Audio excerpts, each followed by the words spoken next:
ہاشم بن قاسم ابو نضر نے کہا، ہمیں سلیمان بن مغیرہ نے ثابت کے حوالے سے یہ حدیث سنائی۔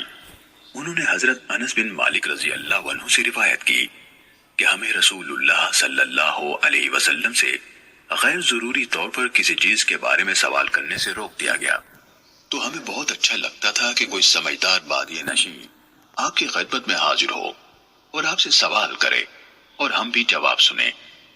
چنانچہ ایک بدوی آیا اور کہنے لگا، اے محمد صلی اللہ علیہ وسلم، آپ کا قاصد ہمارے پاس آیا تھا، اس نے ہم سے کہا کہ آپ فرماتے ہیں اللہ تعالیٰ نے آپ کو رسول بنا کر بھیجا ہے۔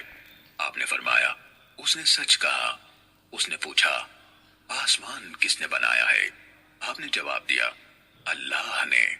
اس نے کہا زمین کس نے بنائی؟ آپ نے فرمایا اللہ نے۔ اس نے سوال کیا یہ پہاڑ کس نے گاڑے ہیں اور ان میں جو کچھ رکھا ہے کس نے رکھا ہے؟ آپ صلی اللہ علیہ وسلم نے فرمایا اللہ نے۔ بدوی نے کہا اس ذات کی قسم ہے جس نے آسمان بنایا، زمین بنائی اور یہ پہاڑ نصب کیے، کیا اللہ ہی نے آپ کو رسول بنا کر بھیجا ہے؟ آپ صلی اللہ علیہ وسلم نے جواب دیا ہاں۔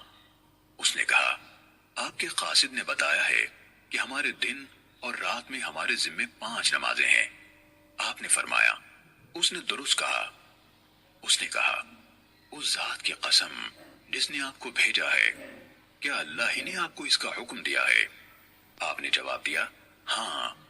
اس نے کہا آپ کے الچی کا خیال ہے کہ ہمارے ذمے ہمارے مالوں کی زکوٰۃ ہے۔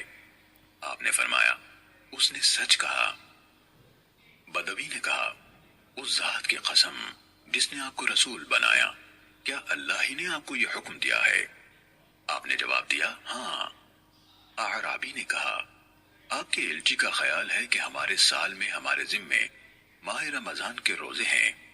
آپ نے فرمایا اس نے صحیح کہا۔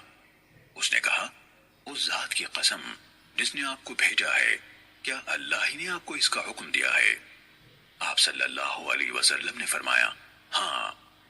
وہ کہنے لگا آپ کے بھیجے ہوئے قاصد کا خیال ہے کہ ہم پر بیت اللہ کا حج فرض ہے، اس شخص پر جو اس کے راستے کو طے کرنے کی استطاعت رکھتا ہو۔ آپ صلی اللہ علیہ وسلم نے فرمایا اس نے سچ کہا۔